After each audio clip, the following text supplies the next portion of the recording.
Dusty Rose, the American Dream, baby. The butt of the woods, if you will, out here in public, reminding you to listen this week and every week to the 1973 podcast, baby. Make sure you tune in for a good time, if you will. And tell them that the Dream sent you. Ladies and gentlemen, boys and girls, children of all ages, short bench this week, as we say in the hockey world, but it's just the WrestleMania recap. We're just going to talk wrestling this week, fellas. The boys have been mentioning here and there they'd like to do just the wrestling episode, so here it is. We're going to take WrestleMania, take it down, give it a DDT, UFO, STO, flying drop kick, head scissors, whatever you want. So let's start with, should we start with how the Hall of Fame is so unnecessary? It's become a thing where I don't know what the right thing to do with this Hall of Fame. The initial Hall of Fames were really decent, but thoughts on how you think the Hall of Fame should go? Like, do you think it should be on at 11 o'clock at night after a SmackDown? No, they need to they need to make it mean something. I mean, actually make a physical Hall of Fame place that you could go visit or something. I mean, other than that, they're no better than like us talking about who we would put in our Hall of Fame. That's all. It's all like hypothetical, to be honest with you. So Well, they need to make it more big time. But with the way TKO is going, I don't think it's going to happen. I mean, they seem to be pushing it to the side even more than what it was. So, we critique the Hall of Fame since pretty much the podcast started, and because we Uber, especially old school fans, and I think we got a little bit of tenure when it comes to talk. Brad brings a very new school perspective to it because he missed a lot of the old stuff, but we try to somewhere meet in the middle when we talk about this world of wrestling. A physical Hall of Fame would be great, especially where they're based in Orlando and people like to venture there to travel or whatever. And I'm very, very sure that it would be a hit if they had a physical Hall of Fame. Do you think that they should finally build that Hall of Fame? I'm all for it. But do you think that they should actually do the Hall of Fame induction from the Hall of Fame? What do you think, Phantom? Oh, for sure. I think that would be like ideal. It should be its own separate thing. I mean, they're on 1,000 times a week. They could actually like sacrifice a Raw or sacrifice a whole SmackDown just to do that. You know, I always thought it was kind of shitty whether you think people deserve to be in or not, that they don't give them their equal time. So if you're going into a Hall of Fame as a class, it shouldn't be like, here's our marquee guy that's going into the Hall of Fame, and we're gonna just throw in another 4 guys, and they're like, no, you don't get your equal time. Like, nobody should be rushed to say what they have to say. Or I mean, you could have some kind of time restraint on it, but it's kind of embarrassing sometimes the way how they treat the. We'll talk shit about like, oh, this guy shouldn't be in there, and it's like they almost know that they shouldn't be in there because they're just like, just be happy you're on the stage. And I think a lot of times too, I think they like to hook these like vets in because they got no income. So I don't know what they get. I don't know if they might have to sign like their rights away so that they can maybe throw some merch out or make a wrestling figure of some of these older guys. But I think they treat some of the second class citizens kind of shitty. Yeah, from what I understand, I'm not 100% sure on this. Maybe Brad or Tom would know more. So you sign a Legends deal, and it's good for a certain amount of time. So that Legends deal will carry your whatever now everything's moving to YouTube. All the old stuff is moving it went from WWE Network to Peacock. And it seems like every time they move it, the library shrinks. Like when that WWE 24/7 first hit, they were like putting everything out there, like clips best of this guy. Every month it was a different Hall of Famer. Plus they were hitting you with old school cards that you hadn't seen in a while from the MSG network. And it was like, at the time, it was like they totally were opening up the archives. Now it's like they're condensing stuff, they're removing stuff, they're taking out certain episodes of stuff. Like before, when you would watch one of those let's just say the like an old uh Jim Crocker Promotions episode. If there was some kind of like blood or something, they would be a disclaimer in the beginning that said, we're trying to show this in the complete form. Viewer discretion is advised. Whatever. If there was something that maybe was a little bit violent for then. Now it seems like the stuff like that, they're just cutting like right out, like skipping right over episodes. And if you want to go back and, kill some time at night or whatever and watch episodes in order and watch a storyline play out, you'll get like episode 35, 36, and then it jumps to 41. It's like, why'd you cut all that stuff out? It's so bizarre to me. So I don't understand why they do that, but for copyrights and showing likenesses, you're only up for a certain amount of time. That's where I'm getting at. And then I guess if the family wants to continue it or you want to continue it, then another one of these mini wrestling collector figure promotions can't, if Ted DiBiase is with WWE and his Legends deal, he can't sign a deal with, aftermarket toys to make figures or whatever. So is it a good thing? Is it a bad thing? I don't know. But I'm sure that after the fact,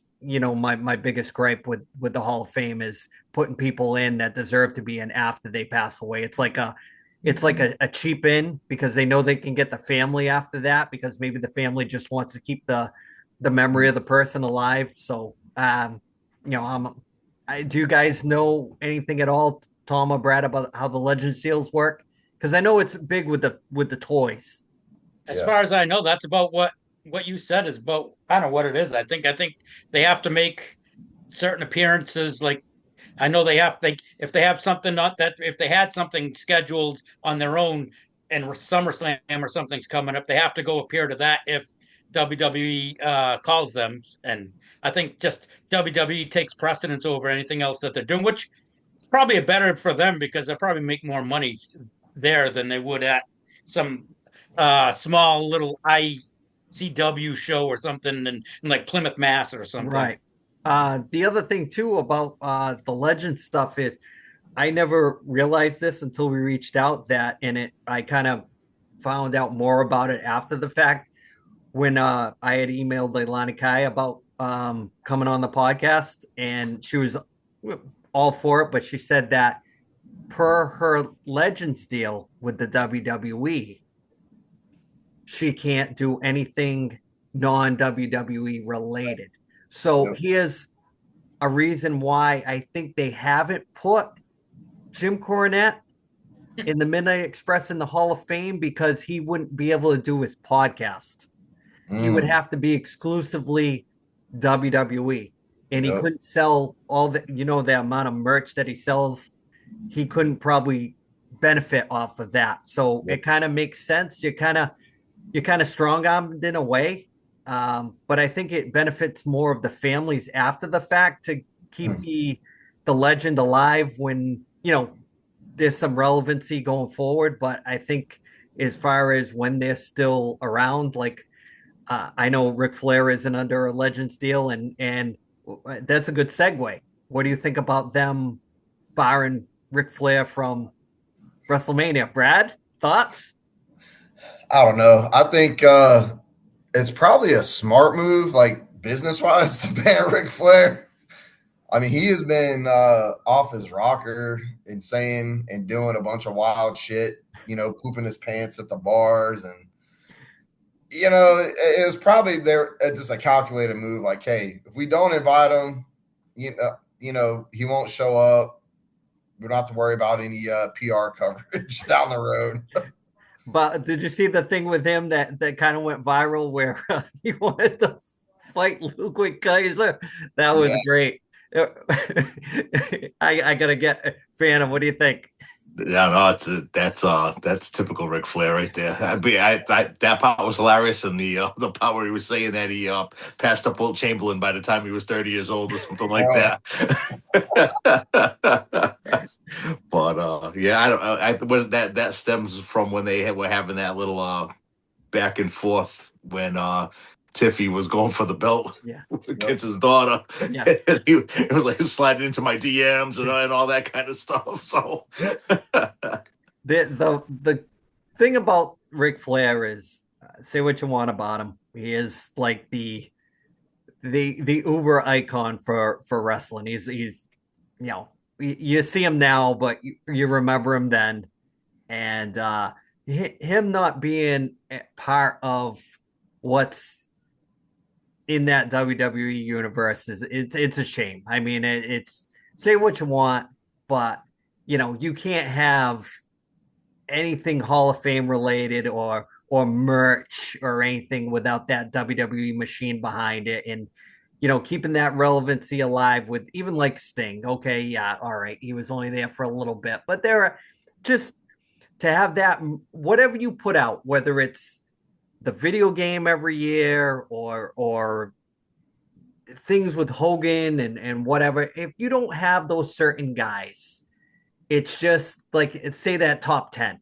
If you don't have that top 10 on your whatever you're trying to present, whether it's shirts, whether it's this, that, figures, like I said again, the video game, it's just lowbrow if you don't have certain. Go ahead, Ryan. I know you want to say something. No, I was just thinking, like, if they didn't call you during that whole John Cena is the greatest to pass the torch, or what at some point during that year's time, if they were going to call Ric Flair, I think it would have been for that. Even if it was like, if all of a sudden he just shows up and he's in the corner of everybody that John Cena is going against, just because he's trying to get him not to pass him up. So if you didn't get that call, you're not catching one. And like Ric Flair was always in and out of WWE, but if he got banned this year, he was never banned any of the other years, and they never showed him in the front row of any of the other ones either. So I think he just needs something to talk about. Yeah, I think I know they're super corporate now, but all the stuff that they let go on in the UFC, as far as the shit talking and all that stuff, Flair should be there. I mean, let him let him have let him walk around like a legend. Let him do his thing. Let him make an ass out of himself. Let him do what he wants to do. And just because they allow so much stupid shit go on in the UFC with the shit talking and all that stuff. So just let Nate be Nate. Let the guy walk around and woo and do his thing, because someday you know how it works. When that guy passes away, the next couple years after that will be the ascension of everything that was great about him. Well, you got him now, so you know what I mean. Look at the Hogan thing that's going on with the Netflix documentary. I haven't watched it yet, but Watch it today. Brooke was just telling it like it is. Should we get into that about the Brooke Hogan thing before we get into the WrestleMania? Did you see that interview? I watched a little bit of it. That documentary, like it's a little hard to watch. It's hard to watch to see Hogan in that shape, to see how beat up he was, and I think a little misunderstood. I think a little pumped up, full of CTE and fentanyl. Yeah, that was quite the revelation. Yeah, I haven't finished the whole series, but you can tell, man, it's hard to watch. Like you don't want to see your heroes like that. Yeah. It's hard to watch. It's definitely a must watch if you are a wrestling fan. Brooke's not even in the in the doc. I didn't see if she have like an interview or something. I didn't catch that, but I thought it was kind of odd that she wasn't in it at all. She's only son. She brought up a very good point on that. So he had I don't know if Brad saw it or Tom, but she brought up a good point. She said he supposedly hit the deck in the living room, and there's security cameras all over the house, and she said that she never got to see the footage of him hitting the deck. So she's calling BS on the whole thing of how he died. Yeah, because she can't, nobody will just show her like, oh, look at, here's your dad and here's where he fell and fun. So she's calling, whoever it is out on the must be the new wife. Gotta be the new one. How can she not know about the he supposedly had fentanyl lollipops? Where do you buy those? I mean, is that something prescription? Really? Yeah. They said he had like leg patches, like gummies that you like stick underneath your gums. Like dip, like that kind Yeah. of thing. Like Yeah. a Zen. Jesus. Now I will say he misquoted the amount he was taking because fentanyl is measured in micrograms or something, and he was quoting it in like milligrams, which is like standard medication. So the amount that he was quoting that he was taking would like kill an elephant. So it wasn't it. He was still taking a lot of fucking fentanyl, but it wasn't. He had his dosages mixed up, the measurement. But yeah, but Brooke didn't. She wouldn't even get invited. She didn't even go to the funerals. Like they did everything without her. So she's naturally pissed off about it and wants more answers. Which they've been questioning how he died and the cause of death and the procedures that followed and everything since the moment he went down. So I don't think we'll ever get the truth on it. I Because if we think get the whole Hulk Hogan mystique the last 20 years has been kind of tarnished the most. Yep. Because Yeah. when we were kids, I mean that guy was like untouchable. Like Yeah. you couldn't even like get near him for an appearance or get near him. Like you had to like pay money to go see him, kind of thing. And I think that's one of the things. If I had to talk about the change in pro wrestling, is yeah, it's cool you get to meet everybody now, but you pay for it too. Oh. Yeah. That's the sad thing about the whole thing.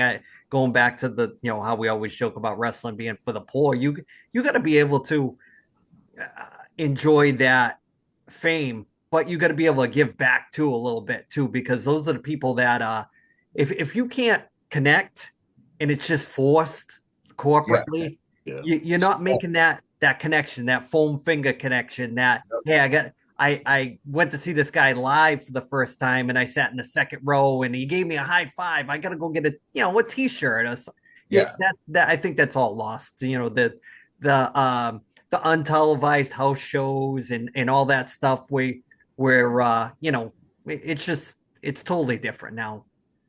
Hogan kind of actually got into that a bit in like the last episode of the series, where he was kind of like in typical Hulk fashion, kind of was like he owed it to the people, like his fans, to still be Hulk Hogan, because I guess what he was trying to do is he was trying to separate Terry Bollea from Hulk Hogan, Right. and all the mistakes that he's made as Terry Bollea shouldn't tarnish the character of Hulk Hogan, because the character of Hulk Hogan had meaning. So you shouldn't the vitamins and saying your prayers, and the classic Hogan stick shouldn't be diminished because in real life he had family problems or his political views or any stuff like that. And I guess towards the end where he like kind of like disappeared a bit, and then like when he kind of reemerged, he was kind of like, anybody that still believes in Hulk Hogan after all this time, it's like I owe it to them to kind of let them meet their hero and like being Hulk Hogan all the time, kind of a thing. Yeah. I mean, in a way, it's kind of cool. Like you want to see him. I don't but what I've told the story before. I'm not sure if I told it on the podcast, but I've said it to a few people. This is one of the guys that when I met him, I couldn't believe how big this guy was, and he wasn't even his prime. He was an old man when I met him. Yeah, I mean, me and Tom met him at the same time, and when they shuffled us to him, he was around a corner. Like there was a curtain, but he was around the corner in the curtain. So you don't go with your personal stuff. You're just going around the corner for a high and a picture and whatever. Dude, when I turned that corner and saw how freaking massive this guy was, you can see it in the picture that I have with him. The first thing I thought to myself is, I can't believe how big this guy probably was when he was like, let's say 82, 83, right before Hulkamania in the WWE. Just flabbergasted. I did not expect that. And when you see somebody that size, you're like, it's just blown away that you're standing next to a guy that's still that big. Anyway, so speaking of big things, before we get into the WrestleMania, Tom, there it is. There it is. There it is. You want to hold that up? There you go. Look at how massive that guy was. Still, and Tom's a big guy. Yeah, I'm 5'8". Taz was 5'8", Tom. So yeah, Tom, you forgot to say that Hogan was sitting down when you took that picture. Yeah. Tom was sitting down. Did you squeeze his hand really hard? His hand came up to my friggin' elbow. Imagine that. The shall we talk cuts or do you want to get into WrestleMania? What do you want to do, Whatever you Bradford? want. We could talk cuts. I mean, there's a huge list, and I don't think we have to like go down the whole list. There are some notable names. I think Aleister Black, Zelina Vega, they weren't big stars. They didn't have big storylines, but the Aleister Black thing has implications because at one point they tried to say that that's who Randy was talking to pre-WrestleMania, and then they audibled and brought in McAfee, and then it was like, well, now what the fuck do you do with Aleister Black? You're just going to cut his ass? Like, I think Aleister Black, I put him up there with like a Karrion Kross, like big, muscular guys that could have good storylines, but they're still kind of boring. They're not exactly they don't have the stuff to get over that hill in WWE, but I think they're still great wrestlers, great personalities. I think would actually do better in AEW or go hit up some more indie scenes, indie circuit things. I'm really sad to see Zelina Vega go, bro. I'm gonna be honest with you, but and not for her wrestling ability, but there was a lot of bigger names, man. Like I thought Joe Gacy had a pretty good shot at doing something. I kind of put him up there as maybe this generation's Mick Foley if he had time to cook. His NXT shit was phenomenal. Problem is now they got Shiloh Hill, who is just a better version of Joe Gacy. And Shiloh Hill, it will probably be the next Mick Foley. You know, his part of his finishing moveset is he pulls his fake teeth out and hits his move. So standard corporate cuts. I mean, you jack up the prices, you push the pores out, and then you start cutting talent to make up for $10,000 floor seats and $600 meet and greets. You know, Yeah. like that's corporate, man. It's TKO. I don't talk about. Oh, go ahead, Tom. Oh, you talk about corporate. As Selena was on her online Twitch channel, and she said how it's changed. She said how much more corporate it is. She goes back in the day, WWE would have their talent relations guy call you up and tell you they were releasing you. It was just somebody from TKO that called them, was calling people and letting them know that they were being let go. Said It was very informal. Yep. Wasn't she like streaming when she found out too? Oh, I don't know. I didn't see that.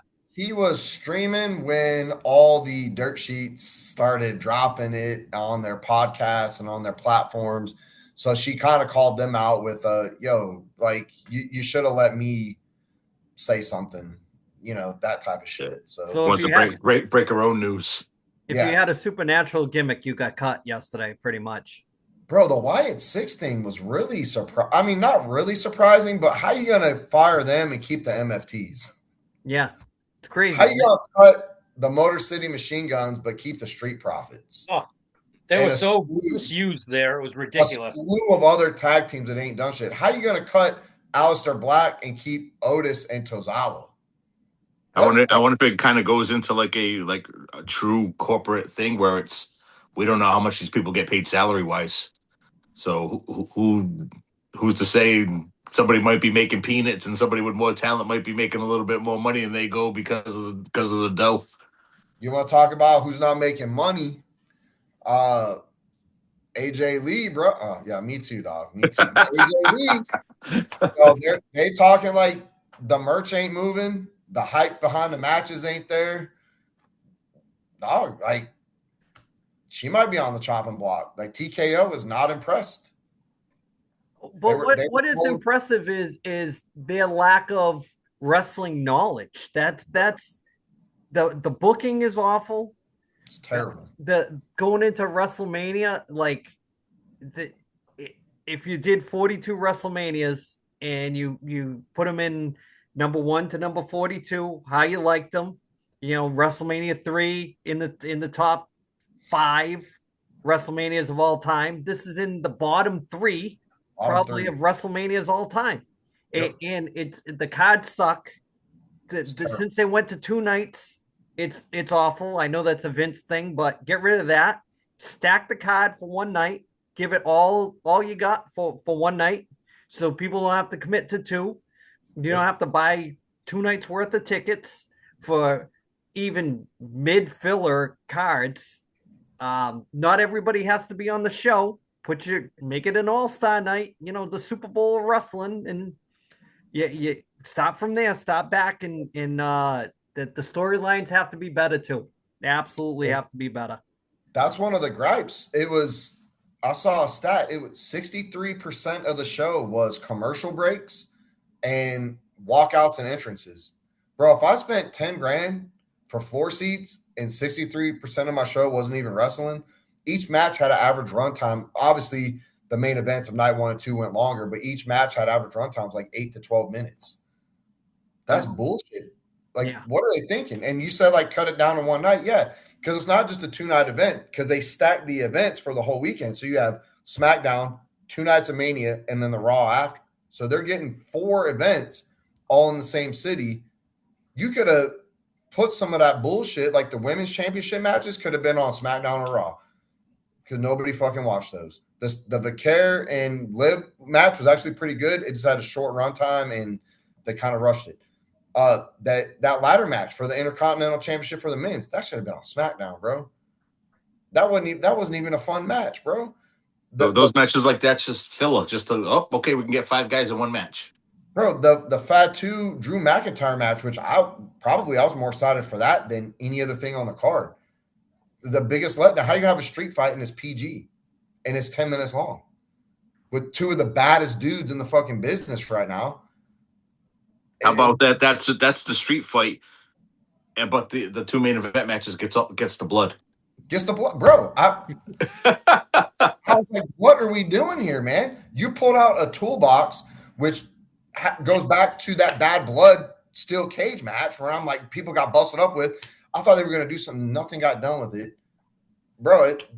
The whole night was, it was a big letdown, man. Like, even my son Lucas, which y'all know, he's a huge, huge fan. He's like, Dad, he's like, WWE kind of sucks. I was like, well, like, there's ups and downs, buddy. You got to give it time. Right. But you're right. That sucked. He was like, Dad, he told me I kind of just want to watch TNA because he really likes some of these TNA guys, man. Like, so he just wants to watch that. I'm like, no, we're gonna watch that and WWE, but TNA, bro, just on a regular pay-per-view, I think did more than 2 nights of WrestleMania. Well, Thomas, you have the card. Yes. Okay, let's go match by match, and we'll start with night 1 so we can roll out. This is gonna be like a podcast, bro. You're gonna need 2 nights of coverage, just like Mania. Match number 1, the 6-man tag match: LA Knight and the Usos versus Logan Paul, Austin Theory, and IShowSpeed. Well, already celebrity garbage, already in there. Brad, garbage. Phantom, what do you think? I'm a big fan of the mixed tags. Again, we got all these guys. What can we do to kill 6 birds with 1 stone? Then a year ago, LA Knight was hot, right? Oh, he's on the chopping block as far as I'm concerned. And look at the year of Yeet.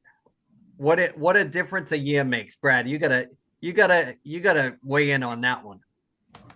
I don't want to, man. I wasn't a fan of this match anyway. For IShowSpeed, I don't know why you had to bring him in. I'm not a fan of the celebrity wrestlers. Logan Paul opened the door to that, but Logan Paul's an athlete, and he's actually really fucking good. He's a great heel. He's a great wrestler. He actually brings a lot of kayfabe back because when he podcasts, he stays in character, man. He does a lot for the business. IShowSpeed is just another random YouTube star that TKO brought in to generate ratings, and it sucked. I don't even think I watched that match. I think I fast forwarded through it. I had to watch the Spanish rebroadcast. I was like, oh, 6-man. Hey, the Spanish broadcast, by the way, was hype, bro. That shit was hype. I don't know what the fuck they were saying, but they were so excited and hitting that, rolling that hard R for like 10 minutes through the match. I was like, I got to get into it. But that match was terrible. And for LA Knight to have to job it to, he must have pissed The Rock off at some point because all he does is job to the freaking Samoans. That's all he does. There's got to be more stuff going on behind the scenes politically that we just don't see or it doesn't get out. Terrible match. Tommy, care to add on anything to that first match with your boy I Show Speed? Need to get rid of these celebrities. Like Brad said, Logan Paul is really good, but he's the exception. Most of these other guys they have been terrible.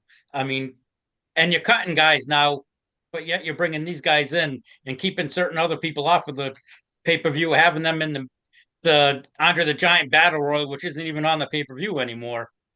It's just stupid. It just shows you that there's no leadership right now. It seems like it's total chaos.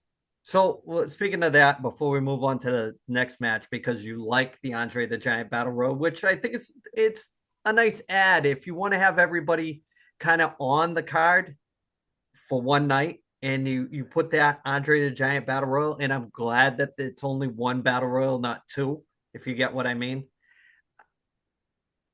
What do you think of? They should put them all in one. Oh, mixed Yeah, intergender. in the ring. Imagine that. What happens if you have somebody win that's a non-male participant? Even better. Even better. Have Io Sky go flying over that top rope onto the top of her head like she does every week. Be something to see. That's a weekly thing. Yep. She's a liability. It's one of those things that they're already killing Hobbs. Yeah. They're already killing him. The guy's got a great backstory. If you wanna make that like something that you vignette into him being a babyface, fantastic. Fantastic. But they still don't do they show that video and they call him Will Hobbs in the video, but yet the guy's name is Royce Keys. The whole kayfabe thing is like so bad with you're killing your own sport. It's how it works. It's so bad. You have a guy that you want to get the fans behind. It's somebody that like you're watching the video, you're sentimental, his brother was shot and all this other stuff. And then it's like his young Will Hobbs, but he comes to the ring as Royce Keys. What the hell is that? That the way that wrestling is now. When any of these guys come from AEW, it's under the old NWA guise of you're not leaving AEW. Cody Rhodes exception. He whatever. He had the dusty back, and so it's tough to hold him back. Nobody that's come back, they haven't done shit with any of them guys. Yep. None of them. She's about to get a push. Even like Penta maybe a little bit because he got the IC belt, but those belts don't mean shit anymore. It's because Penta sells a lot of merch. That's true. It's Hobbs ain't gonna do nothing with him. I already saw a thing with Aleister Black that some of the AEW guys have been posting like, hey, you're not coming back here because it must have been like you jumped ship and now they're bitter. So now what you got? Now you got nothing. Yep. Well, the thing me and Tom were talking about before you guys came on is the rumor about that is he don't like to lose. He don't like to lose. If he don't like to lose, is he saying I'm not losing to guys that I could kick the shit out of? Legit? I think he is like legit, like Muay Thai. Right. So I mean, is it one of those things where, okay, he will lose, but he's losing to Cody. He's losing to somebody like meaningful, like. You got to have a little bit of Roddy Piper in you. Roddy Piper said, I'm not losing to Hogan. You know why? Because in his mind, he knew that Hogan would never do the favor for him. So It was always like, I'm not losing to that guy. I'm getting counted out. I'm getting DQ'd. But you ain't pinning me. So it's like, I kind of respect that a little bit. So if he's saying to himself, hey, even though I've been caught out of WWE, I've been there twice. Have you been there? That's the thing that I was always saying about Cody when he was there. He could always say, at least I've been there. You guys are supposed to be the shit, and you've never been there. Omega, the Bucks, Hangman. They're they think that they, piss wrestling, but they've never been anywhere. There's a reason why those guys haven't been anywhere, because they're pains in the ass and they're hard to deal with, because they're built like Rey Mysterio. The Bucks built like Rey Mysterio, and they don't want to lose to nobody. They're the first ones killing the business. So I mean, I got to give the guy a little credit if he's hard to deal with like that. Good for him. He's standing up for his character. If I'm built like Aleister Black and I'm skilled like him, and they're like, "Hey, you got to lose to Hangman or Darby Allin," I'm like, "Nah, dog, that don't even fucking make sense." Like, and if it does make sense, then it should be like a screwed finish, like somebody ran in or something. You're not beating me clean without some kind of gaga bullshit. When I saw the reports that he was on the cut list, and I had seen the other stuff about him supposedly having the Pat McAfee in Randy Orton's ear, almost kind of makes me feel like when he got slated for it, that maybe he went and said something, and maybe that's why he got caught, because it seems like he's like the only like big name guy that got caught, and they had him that kind of plans for him, like a main event side piece, to being like, we don't need you. And I believe that they said that he was supposed to be the role, because I had seen some clips of like every time they were talking, he was like always in the background. Like he got caught. Yeah, he got caught and like all like on camera for all this thing. So they were kind of setting it up like Easter egging it. Yep. And then I'm assuming that TKO put in the call for McAfee stuff, and it all got squashed. But I will say this about him and Karrion Kross: the similarities is they each came as a package deal with their wives, and they wouldn't get booked or get paid or further their career unless their wives were brought along with them, not just as like a side piece. They wanted like something. I remember hearing when Aleister Black came to WWE, was on the condition that his wife got like a title shot or something. And remember, she got some mid-card belt like right away when he came. Yeah, it was the U.S. Women's U.S. or something like that. Lost it pretty quickly, right after. But them dudes, like, they're trying to bring their wives along, and I get it. But sometimes you gotta be like, hey, dog, like, you're holding me back. I need to go do my shit. But anyway. Tom, I think he was a ripoff. Oh, sorry, Tom, go ahead. No, I'm good. I think that the Aleister Black's gimmick after Cross got cut was like that devil's advocate gimmick of same thing. It was like he got the Cross gimmick, even though they didn't really do anything. You can't have those dark gimmicks anymore.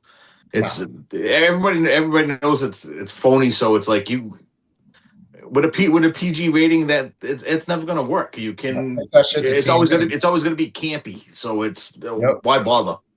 The only I was talking to you guys on the feed, the only guy that's got a really good like reinvention of himself, and I was never a big fan of his. I liked him better when he was a manager, was Leo Rush. He's got that crazy kind of like, I just ate raw meat kind of salmonella food poisoning kind of thing.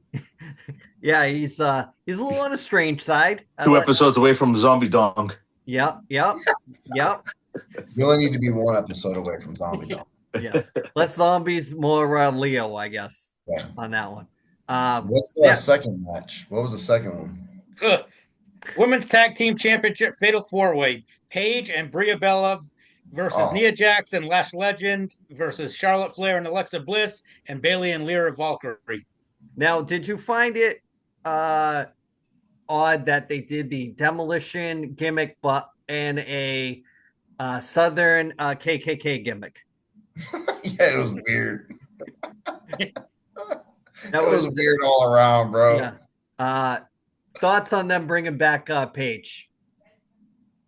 Surprised me. I don't know how long she's going to last with her neck, but I mean, she'll her popular. neck was great, bro.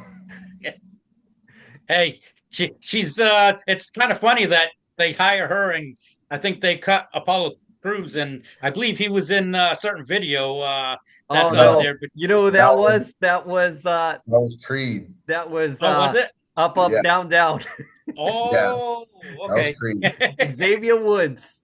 Yeah, Xavier Woods. Yeah, that's funny. Apollo Creed, or whatever his name is. Yeah. Consequences Creed for you old school fans. Yeah, The weird. thing that was funny is I was surprised that she's actually younger than most of like some of their top girl stars. Well, I guess she's only like 33. I thought she yeah, was older than that. yeah. Don't forget, she when she was on the out, she was palling around with Alberto Del Rio for a little while there. Ooh, That was some dangerous business they had going on he's there. in jail right now, bro. Yes, they got arrested again. Yeah. He was trying to Yeah, keep kayfabe real on some talk show. Oh yeah, Alberto El Patron.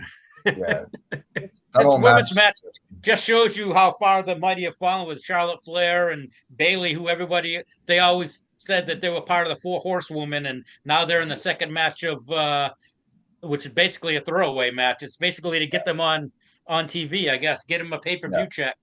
The thing that like she's like one of the. I mean, I know she's like one of the big time women's wrestlers, even though she's in the top of it. She can wrestle her ass off. Yeah. She's one of the ones that they should be like. They have girls that can wrestle. They should Oh, be yeah. the ones that are the top stars. I mean, they're always going to throw a looker in there, like whatever. It is what it is.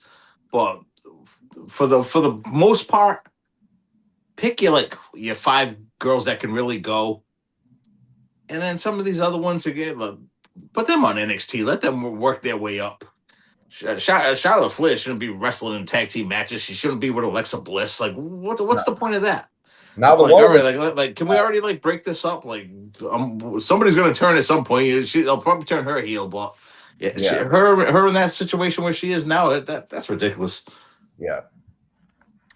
Tom, thoughts on that tag team match or what? Oh, thought it was horrible. It was. I mean, any match that has Nia Jax, I'm sorry, she's Terrible.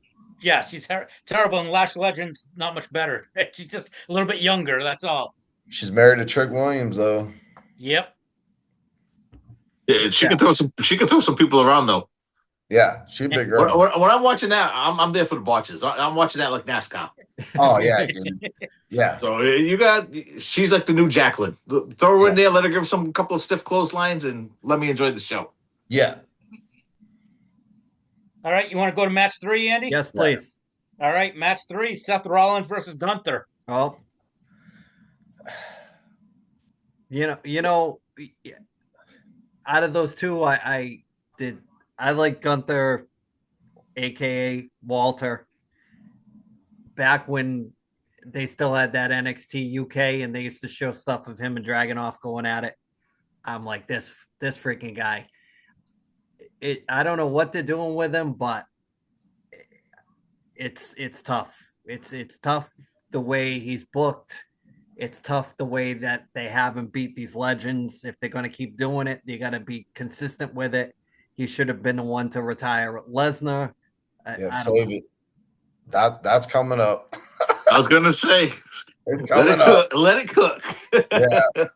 It wasn't a bad match. It just didn't make any fucking sense. And there was no build. There was no heat. The whole match, I'm like, this is pretty good, but I don't know why we're watching it. You know, it was good, but it could have been a lot better. But the booking was terrible. The But best it's thing, not their fault. Everybody was injured, right? And I don't know. I would have liked it more. I think if Braun Breaker didn't intervene. Yep.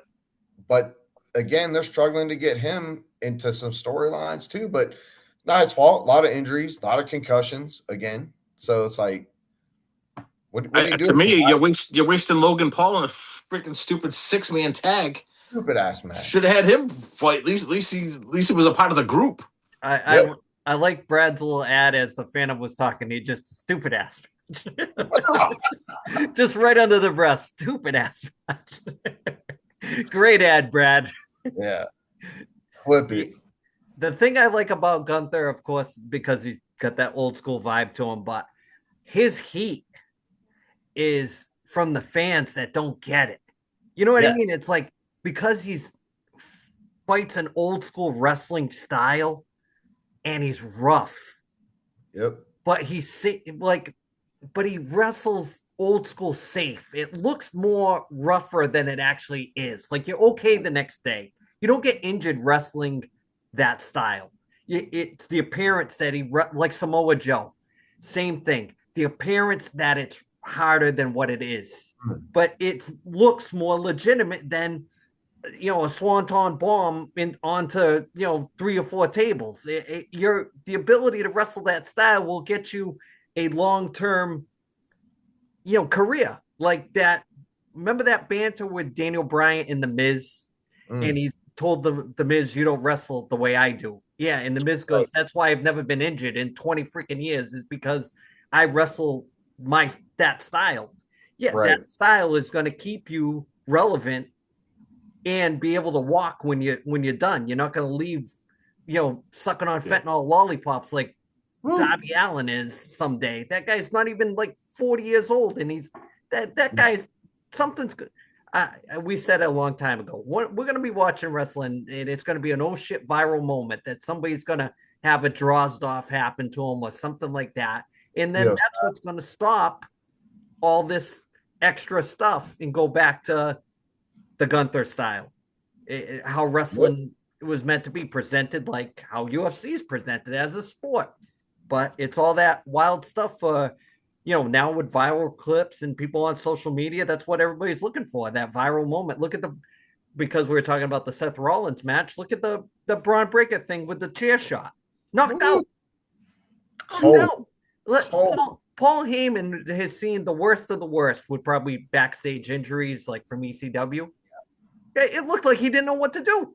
It's like he was actually kneeling next to him like, man, is this guy going to like start throwing up or hit the deck? And then he's trying to continue with whatever spots he was going to do in the match. Could do it. No, that shit should have been called off. He was done. Yeah. And he just came back. So as you heard that crack, you knew he got it right in the back of the head. I was like, just a ding that came off that belt, off that chair. Yep. And then once that blood started flowing, that's it. Done, son. Yeah, he's done. Did you see that, Tom? That clip? Yep. Sure did. So quick thoughts on that last match. Good, not good? Just I expected more. It wasn't bad, but I expected more of it, and I was a little disappointed. Out of those two guys, it should have been a better match, I think. But I think to be honest with you, I think Seth Rollins is probably back a little earlier than he might be. He should have, but being WrestleMania, I think he kind of pushed forward and tried to push through it because they're hurting so bad right now that I think he's trying to be a team guy, and I don't know. It wasn't bad, but it wasn't great. Did you see the thing that Breaker ran down that ramp so fast that when he went to like when he does like when he makes contact, he kind of does like a bit of a flip. Yeah. Seth Rollins looked like he kind of like, I'm not taking this thing square. He kind of looked like he made him a little bit to the side so he didn't get the blunt of it. But when Breaker hit him coming down so fast that when he did the flip, the heel of his foot hit Seth Rollins in the eye because after he hit him, his body was still upright. He didn't even have enough chance to fall over yet. that his feet clipped him. It's crazy. So, next match, what do you got?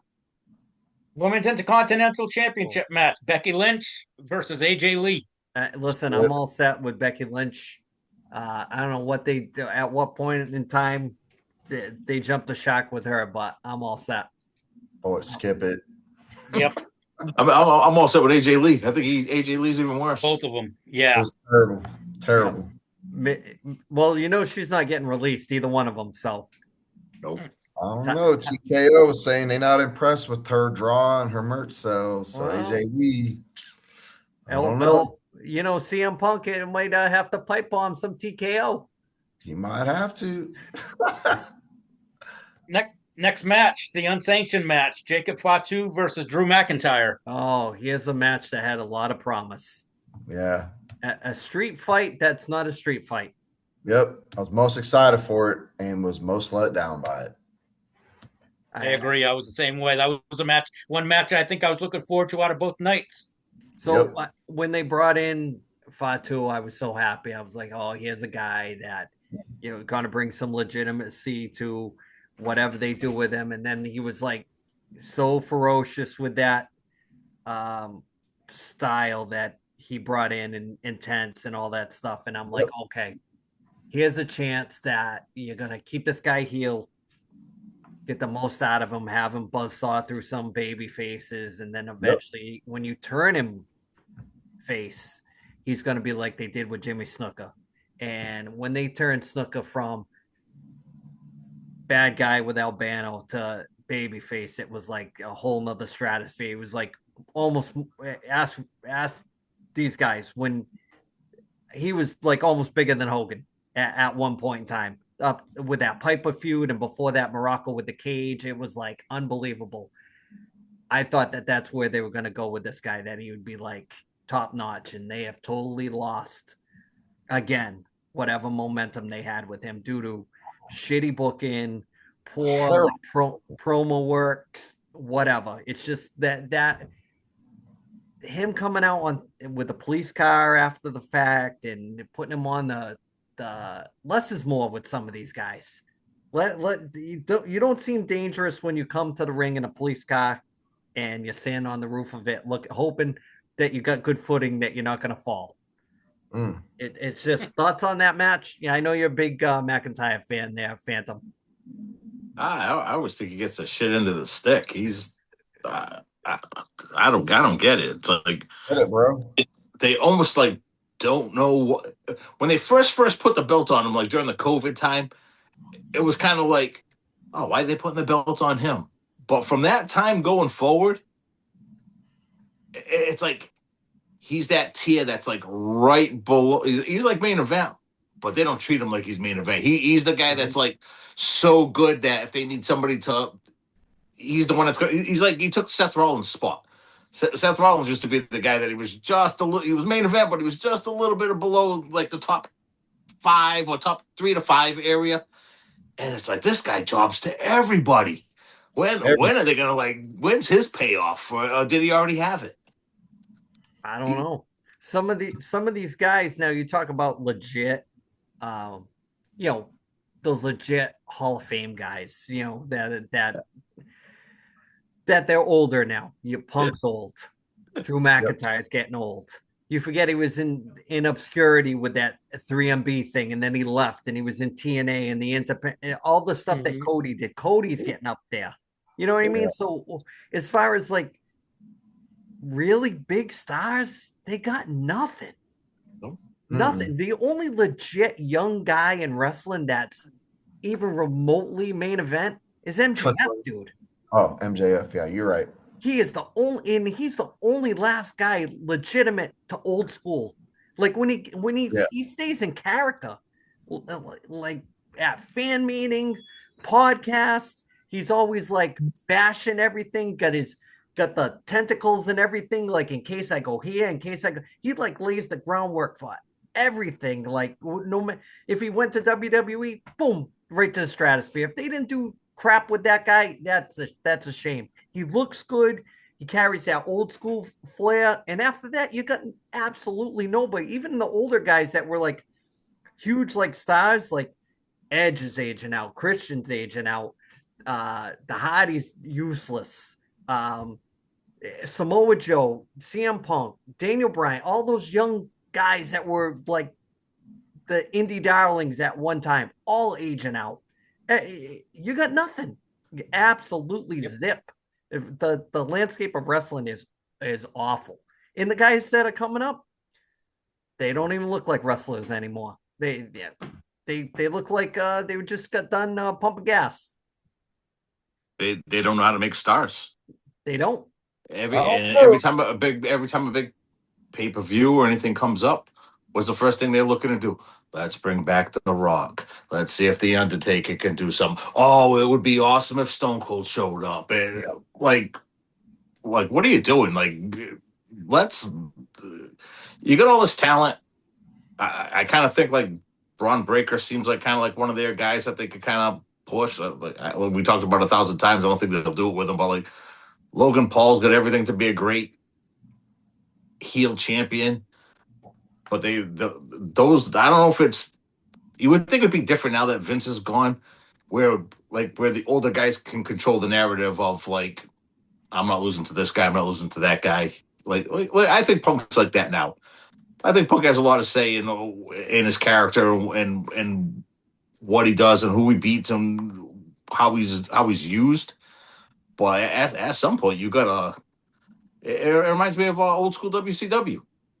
Yeah, it was top heavy, and then you couldn't wait for all those young guys to go, and finally all the young guys ended up going to WWF after they kind of lost all the veterans, and those ended up turning into the new stars, and those same guys are the guys we're watching now, going, all right, we need to get rid of these guys.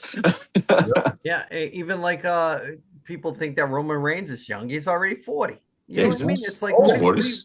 what do you got in the tank? Brock Lesnar. Well, we'll get there. Tom. What's the next match? For it. So let's Next go. match, Women's World Championship, Liv Morgan versus Stephanie Vaquer. Okay, here's a Mm. match that I want to see for aesthetic purposes. And the best thing about one of the highlights of my WrestleMania experience was Liv Morgan's entrance. That's pretty much it. Not the song or anything like that, but it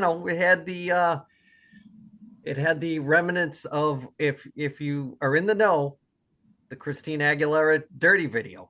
Yeah.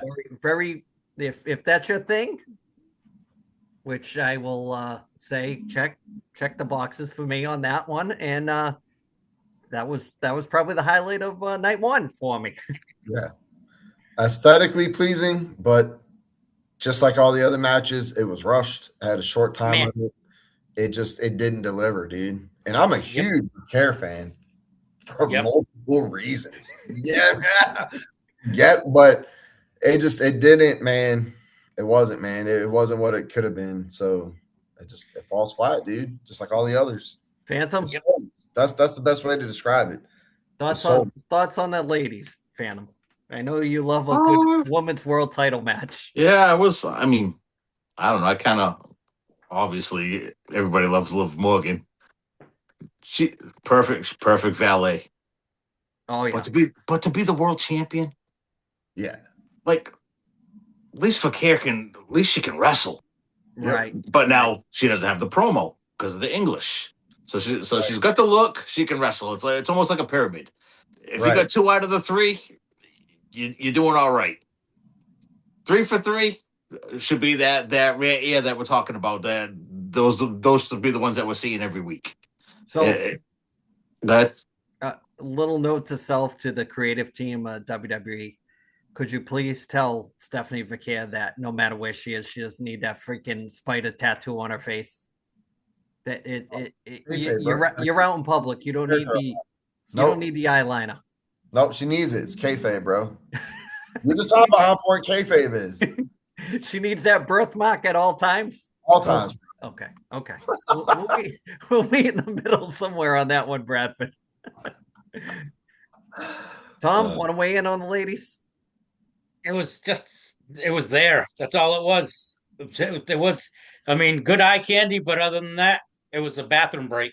No Wendy Richter Fabulous Moolah match for that one. No. Truly terrible. How about back then when you could have a world champion and you would only have 2 ladies in the whole federation? Well, see, I'm glad we're talking wrestling this week, because here's a theory, conspiracy theory of the week. We'll throw this in as the tinfoil hat. Since you made ladies wrestling prominent, wrestling's been in the toilet. I'm just saying. It's true, because if you go back to when wrestling was very popular, the ladies were like Andre, the midgets. They were always there. There's always been women's wrestling. Always. But it was an attraction. It would not be on every card. It didn't take up a lot of time on TV. You'd get one once a month. They would be on the WWF show. It'd be like, Moolah's in the territory. She's defending the belt. Or there's a tag team match, her and Leilani Kai versus Judy Martin and Wendy Richter. It was quick. You hadn't seen it in a while, and it was like, oh, all right, not bad. You would go to see it live, and you get your program, open it up, look at the card, and it'd be like, oh, third match in is Wendy Richter versus the Spider Lady, or versus one of the Jumping Bomb Angels. It was a thing.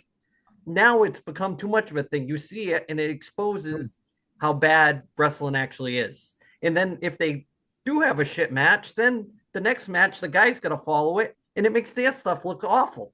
I don't know if you agree with that or disagree. Well, they had 3 women's matches on night 1. That's 3 Yeah. matches. They could have had Aleister Black in there. They could have let Fatu and Drew actually do something with. They could have let the Gunther Rollins match actually do something with. You know, Yep. They could have done a lot with it, man. That. Yep. Good point. I think if you want to have the 2 days, give them their own show. Give I them would've give them the Saturday. Knock yourself out. Have all those women matches all in one day. Yeah, Yeah. and then And see what the buy rate is. Because Right. I mean, they'll have people tune in. There are Well, a lot of carrot snappers that can't say no. But if that's what you're there for, there's other means. so Bro, WrestleMania weekend has the underground matches that are like fake UFC fights, WrestleCon. There's all these indie promos. There's so much going on WrestleMania weekend. You're telling me they couldn't have like a little event center somewhere and it's just all women shit? Yo, you want to watch Liv and Stephanie Vaquer? It's over there. And it's a money grab for TKO, right? well, Yep. that Price is taking you go and watch that, and you still have time to go to Mania, SmackDown, Raw, and all the other stuff.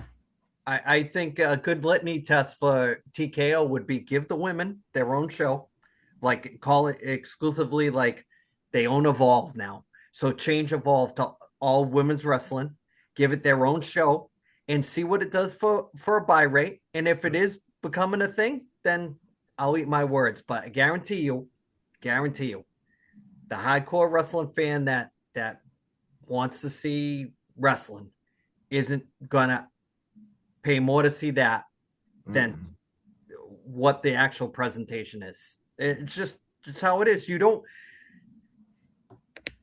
take the WNBA and charge NBA prices, right? Obvious reasons. You don't take professional women's hockey and charge NHL prices. It's just how it is. Let's see them do that with the WWE, still under the same umbrella, and see if I'm wrong. I know I'm not wrong, and I told Thomas today that I couldn't believe out of those roster cuts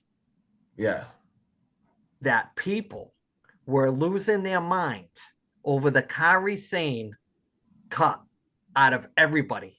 They were like, turning it into the our killings thing. I'm like, it was shocking. I'll say that, but not because she's attractive or even a great. I think she's better than Io Sky. I think Asuka's probably aged herself out. I think Asuka's almost better than almost all these women, and she don't get a rub. I guess Asuka was one of the catalysts when she got in there to start bringing some of those other girls from that stardom over. But I guess there was I don't know if it was legit, but Kenny Omega had already reached out saying that they'll take her because, well, like you said, you get the triangle, right? Right. She can wrestle her ass off. Mm-hmm. They got her face painted up probably for a reason. Yeah. And she got no interview. Right. So they're not gonna do shit with her. Right. Well, but she's one of the best ones they got. And like, you can't have everybody be a beauty. It's not mud wrestling. Like, you need a little bit of everything. Where's the heavy hitters?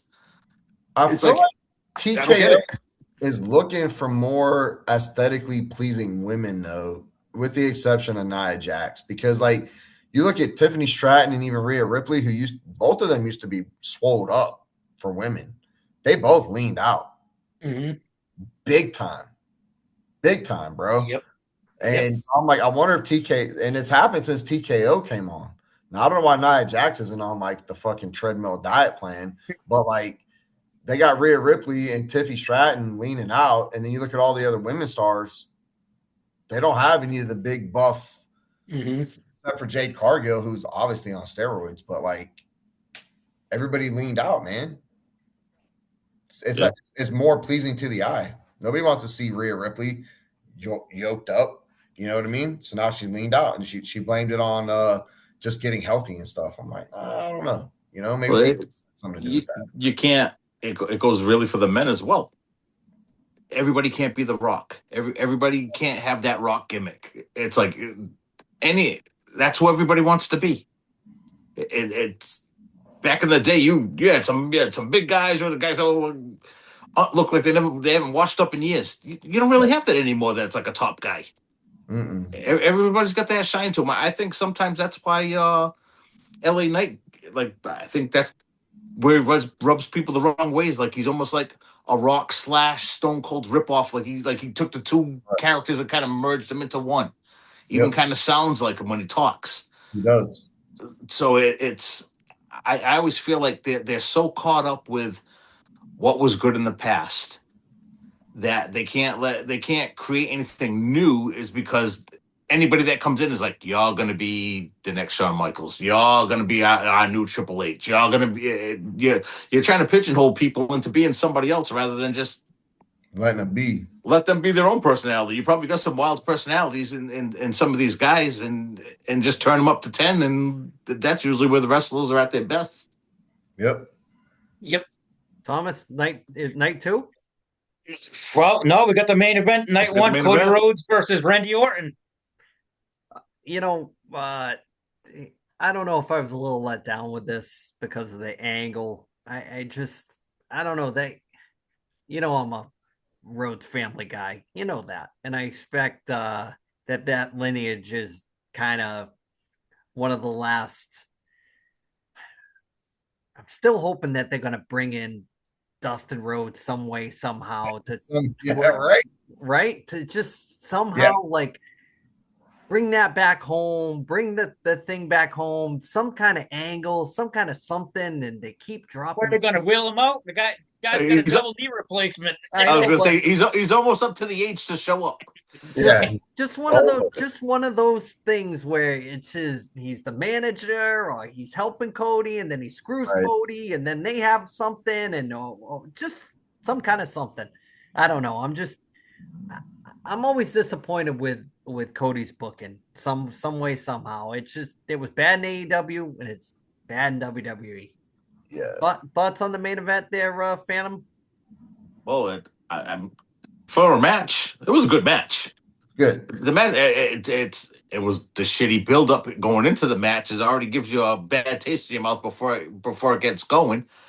But then even as it is going, so as an old school wrestling fan, you're watching it, and the things that they're showing you and the story that they're telling, not the story in the lead up, the story in the ring is Randy's hurt. Cody's taking advantage of him being hurt. And he's beating him down. He's beating him down. Merciful. He's not taking the foot off the gas. So it's almost kind of like, all right, they're leaning into, even though they wanted Randy to be the heel, they've been booing Cody the whole time. So it's almost like, all right, they're gonna kind of embrace it. Maybe they're gonna do some kind of a flip. Is it gonna be is Cody gonna end up beating him because he's gonna make him submit and they're gonna do the pass out thing? They're gonna do the Stone Cold Bret Hart ending. And as the match goes along, it's like it's showing more and more to go that way. And then then Randy hits McAfee with the RKO, and it's like, all right, here we go. Cody takes advantage of it, gets the pin, and then after Cody beats him, then Randy takes the belt off him, hits him with the belt, and then gives him the punt. And it's like, well, so much for that. He's like he's keeping the heat. Like what's the story they're telling, despite probably like a really good match? It just doesn't make any sense. And then you kind of roll it forward until to Monday. Then Cody comes out during Punk's thing, and him and Punk are gonna look like they're starting to have a thing. So what was the whole point of Randy giving him the punt at the end? Like he's not coming out and talking about Randy. It makes no sense. It's terrible. So as a whole, that's like straight D- F grade for night one. That match, like I said, it was good, but what were they trying to do with it?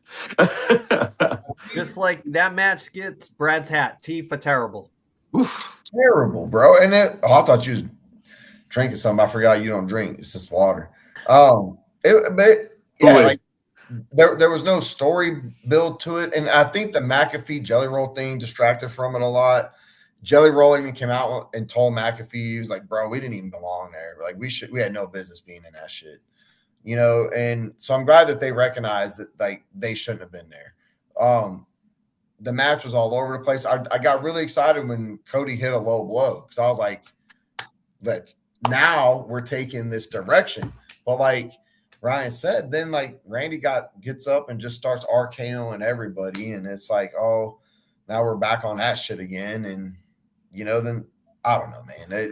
Yeah, it was sloppy to an extent, right? The storytelling and the match execution overall was kind of sloppy, but it was a good match. Total letdown though. I would have to give that first night of WrestleMania like a C minus D plus at the best. It was yeah. No. So am I weird for thinking like? So Cody has the undisputed WWE Championship title, the big dog in the company, right?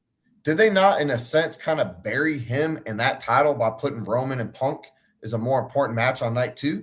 Correct. Yep. I've taken a little bit of offense to that. Now I don't look at Cody and his title with the same prestige as I did before Mania happened. I think they fucked up on that. You think that's their way of trying to not make one belt have more value than the other, so they can really have the 2 world champions?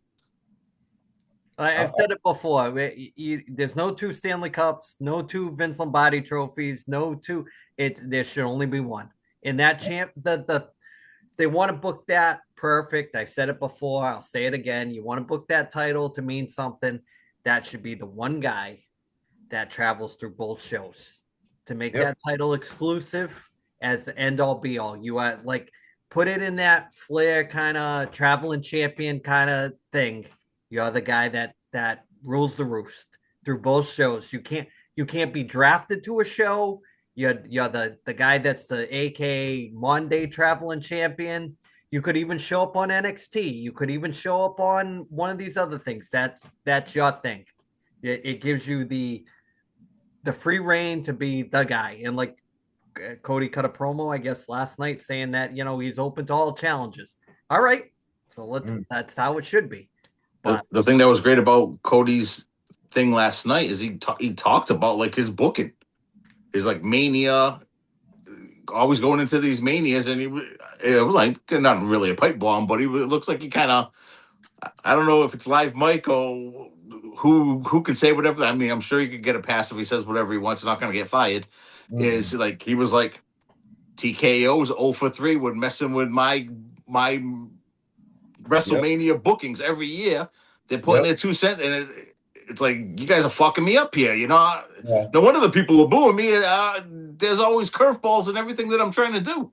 Yep. Yeah, there's supposed to be a lot of turmoil backstage between who's booking. Supposedly TKO, they have a couple guys that, I don't know, they were guests at some college in North Carolina, and somebody was talking to them and asking them, and they actually said that they're doing the booking now. And so the guys in WWE that always booked, and they're kind of feuding backstage now over control. They said it looked like circa WCW just before the fall, just before the end. I was gonna say it's almost like a free out. So if it sucks, if something happens to Triple H and he ends up being out, you could be like the Road Dogg, be like, oh, I was in creative, but I didn't really have a voice, so I might as well just get fired because whatever. Whoever ends up on the outs is going to be like, well, they wouldn't let me do what I wanted to do. That's why it sucks. Yeah, he'll end up either at AEW or TNA.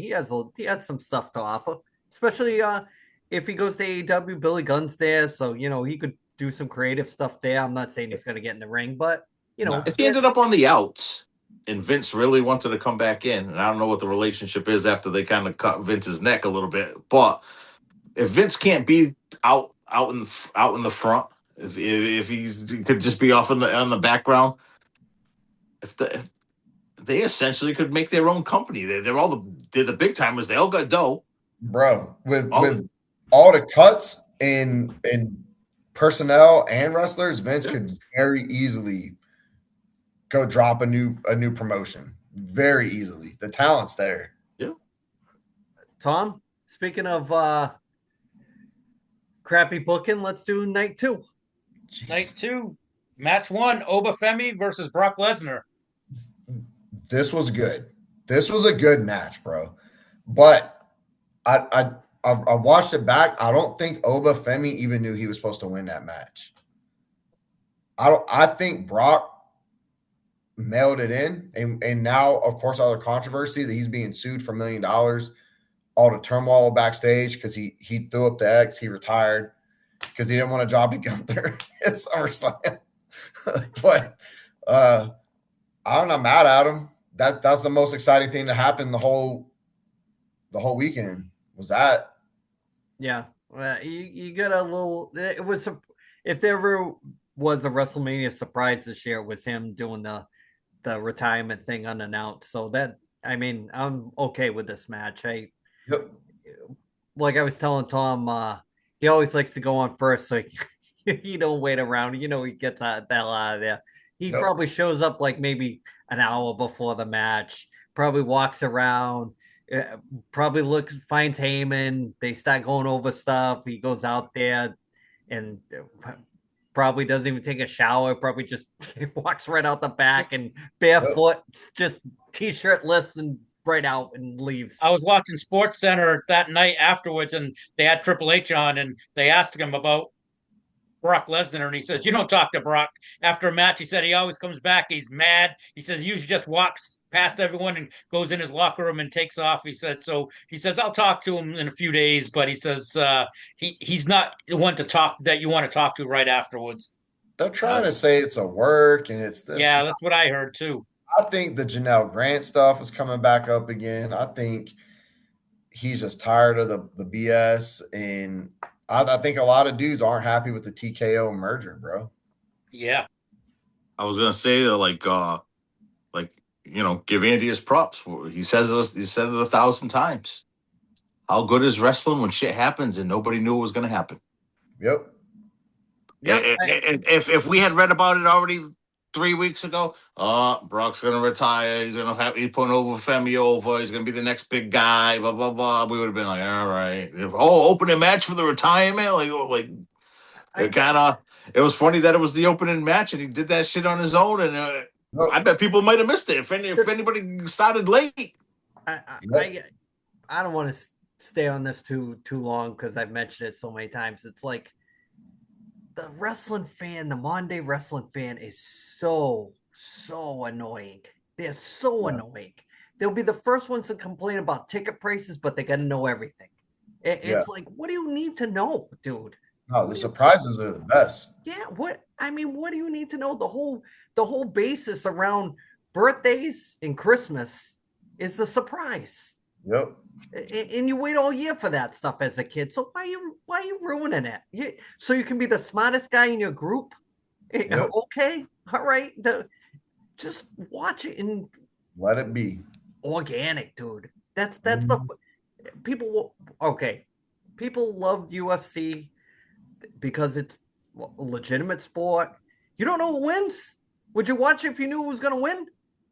Right. Would you watch NFL? Do the outcome of the Super Bowl? And the worst part is everything that you watch guy-based. Sports, movies. Why do you want to know? There's people that when trailers drop on YouTube, they're already Easter egging the shit out of trailers. Like, dude, all right. I like the superhero movies. They're long overdue. Maybe they're a little long in the tooth now. You got an Easter egg and slow down a 2-minute video to see which the Spider-Man villains are going to be in the next one? Come on. Bro. Brad, you know what I mean, dude. You want to spend all day to make a YouTube video with 127 Easter eggs in a 2-minute Spider-Man trailer. Yeah, and I'll be let down as fuck when I go see the movie. None of it's there. Right.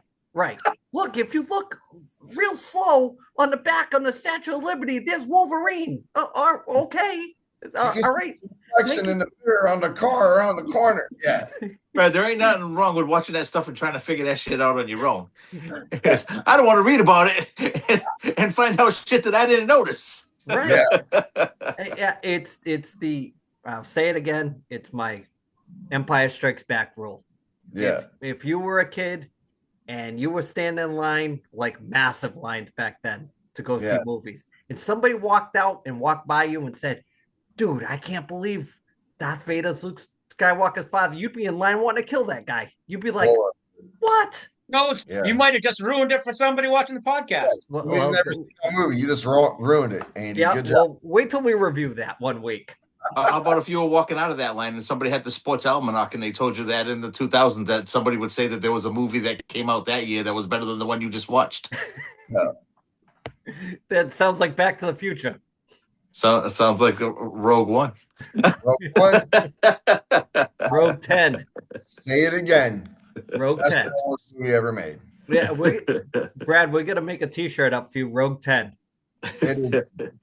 They said it in the NFL draft. They said, "What's your favorite movie?" He said, "Rogue One." I seen a lot of dummies in that draft too with college educations when you can't put a sentence together. Best movie. Any reference to Andor series, and I was like, he appreciates the lore. He gets it. Thomas, Next match, the Demon Finn Balor versus Dominic Mysterio in a street fight. listen, the Demon Finn Balor is cut out for AAA. Send him to AAA. Let him do his international stuff. Maybe he can be in Lucha Underground when that pops up. I'm all set with Prince, whatever his name is, Valiant or whatever the hell it is. He'd be a star. Good. Star. Like we just talked about. Why did he have to say he was going to come out as the demon? Should have just came out as the demon. Came out, bro. I was so hyped for that match because I thought he was coming out as the demon. As soon as I found out, they spoiled it on SmackDown. It was going to come out as the WCW Demon Dale Torborg. It came out on a freaking commercial. The Demon versus Dominic. I was like, I don't want to watch this no more, and I didn't. I didn't even watch it. I was so let down because the whole hype. I just wanted to. They ruined it. You didn't miss much. No, it was terrible. Just another match that was in. Yeah. What I will say about Dom Mysterio is at least he gets the old school kind of flavor of pro wrestling. He gets it. He's another perfect heel. He needs to hit the gym. Perfect heel. Terrible booking. Well, you don't like the half La Paca outfit? Bro, Judgment Day should have been killed like 2 years ago. Why are we still talking about Judgment Day? Yep. Do you want to move match, on? AC? Yes. Next match, U.S. Championship, Sami Zayn versus Trick Williams. Oh, I'm all set. And Little Yachty. I'm all set with the gingerbread man. I'm all set with the butcher, the baker, and the candlestick maker. I'm all set with all that. And they're still doing the gingerbread man thing. Like Trick Williams is a star. He's like Booker T and Ric Flair had a mashup. He's both of them. And he's a great athlete. He's a star on his own. He doesn't need Lil Yachty. He doesn't need Sammy Hogan putting him over. Let Trick Williams cook, bro. If you're calling him up from NXT, let him do his thing. Don't bury him in these bullshit matches with Lil Yachty, who now announced he's not going anywhere. He's here to stay. Let me ask the Phantom a question. We're booking old school wrestling. In the heyday of the WWF, when everybody had a manager, Trick Williams' manager would be who? Lick. Yes. Yes. Yes. All day. Can you imagine the entrance with Trick Williams and Slick to drive to Pro? You know, might actually even be better. Peanut Head. Oh, Teddy Long would be good with him too. That would be good. Teddy Long or Slick. The one thing I'll say, if you're gonna have the celebs in there, at least he's not in the actual match itself. He's like a hype man. So if he's gonna stick around and be his Flavor Flav, whatever, it's fine. I can almost live with that. But it's like it's unneeded. Bro, Trick is actually pretty decent on the mic. When you let him cook, just let him do his thing.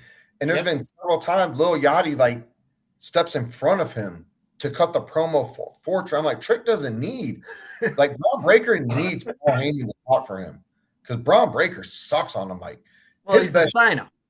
Yeah, his best shit in NXT is when he had Baron Corbin as a tag match, or tag partner. Baron Corbin did all the talking, Braun Breaker did all the hitting. Trick Williams doesn't need that. Dude's a star. Like he doesn't need the Little Yachty thing. I don't know where that even came from.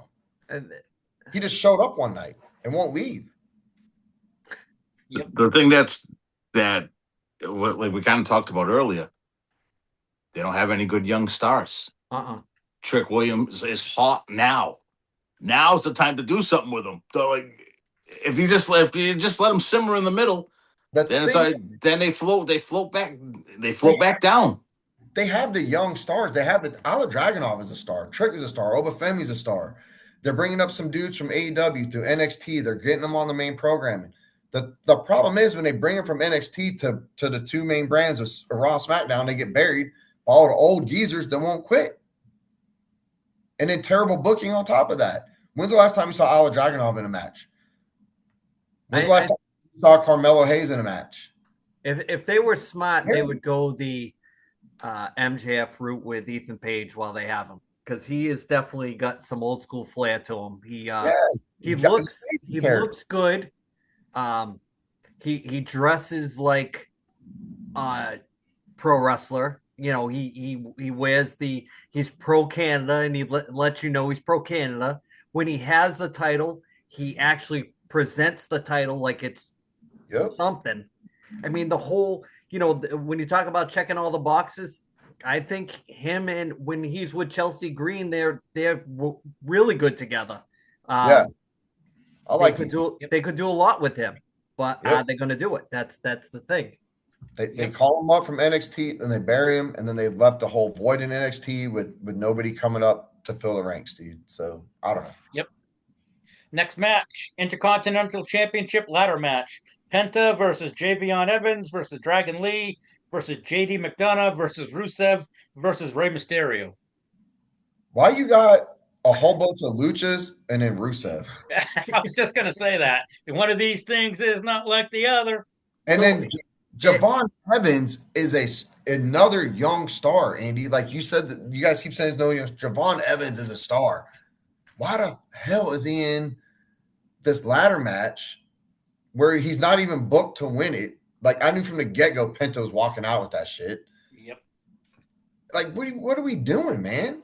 Why do you think they threw Ray in there last minute? Who do you think was supposed to be in that? I thought Ray was supposed to get retired by Gunther at fucking WrestleMania, bro. That's I'm trying to figure that shit out. Once again, poorly booked.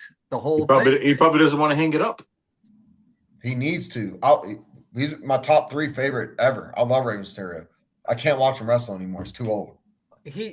Don't you think he should be like the Maki guy, like in AAA, like for special attraction for all the people that didn't get to see him all those years? Yeah. He could be like, Mil Mascaras or El Santo, or one of those guys that's like just like a legend that he's like a special Grand attraction. Americano. Yeah. Needs to put the horns back on. Take the mask off and go back with Master P and with the Filthy Animals and that crew. That's a throwback, bro. Yeah. Master P with the tank. Yep. And the freaking dragsters and all that stuff. Even back then, they were throwing the celebrities in. Just no internet to see it all the time. Rap is crap. All right. Next match, WWE Women's Championship, Jade Cargill versus Rhea Ripley. Oof, nap time. Sleeper. Yep. It was terrible. That was another bathroom break. That was one of those matches that they had slow built that for a while, right? You would kind of see it coming, kind of like, and then you get it, and they're like, "Whoa, what the hell's going on here?" Well, you really wanted to see Rhea and Jade because they're the two biggest in the business. Jade is that absolute beast, jacked, completely ripped up, and then Rhea comes out in the new leaned out version, so that didn't make sense. Jade is also a terrible wrestler. Like the more you watch, the more you see why she didn't cut it at AEW. Yeah. The more you watch, the more you see she needs to go to NXT and do a stint and get better. She just kind of plops and plods around the ring, hurts people, cuts them up with on the steel steps, gets herself busted up on the steel steps. She's terrible, and that match was awful. Do you think that she gets the whole pro wrestling aspect of things?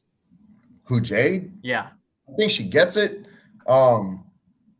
She has the physical ability, but as you're talking about that triangle, she has the look and the build. She's terrible on the mic, terrible in the ring. She really needs to go spend more time in NXT, polish up her mic skills and her ring skills before I could see her being a legit champion. Like, I think the downfall of it is that they don't have the live shows anymore like they used to. yeah, That's Oh, where you mean that's like where everybody was, cutting their teeth and they were wrestling. I mean, the schedule was brutal. They were wrestling every night, town to town. Now they wrestle once a week, and if you're at the mercy of just your television show matches, and how you supposed to learn doing that? yeah. Randy called him out for that. He's like, "There's no more charisma. There's no chemistry in the ring because we don't do the house shows. So we get in, and the first time you're wrestling with this dude is on Monday night or Friday night, and he's like, Yeah. it's sloppy." Before we ever saw it before, they probably already were in the ring for a whole month. Yep.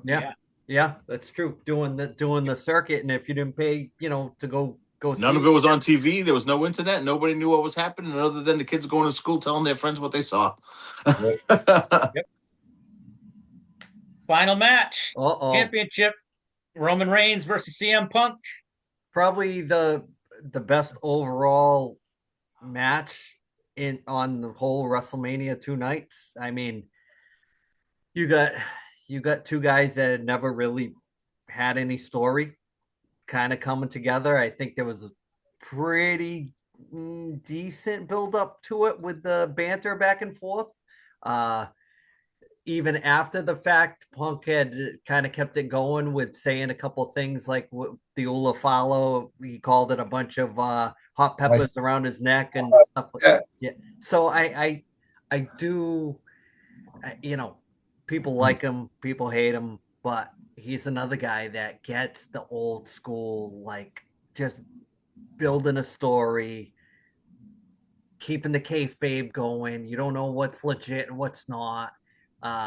He's supposed to be tough, but then you see him do like these sports, like and he looks so uncoordinated. It's like, how much of that is a work, so No, he's a terrible athlete, bro. yeah, that's what I'm saying. He's a terrible athlete, but they're terrible athletes. He does. I mean, the wrestling thing he's got, He's down good. pat.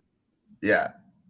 Say what you want, but he was in AEW for that time. He got them the biggest houses ever after, not being around for 10 years. And some of his best matches were with MJF. That last match that he had, that chain match, was unbelievable.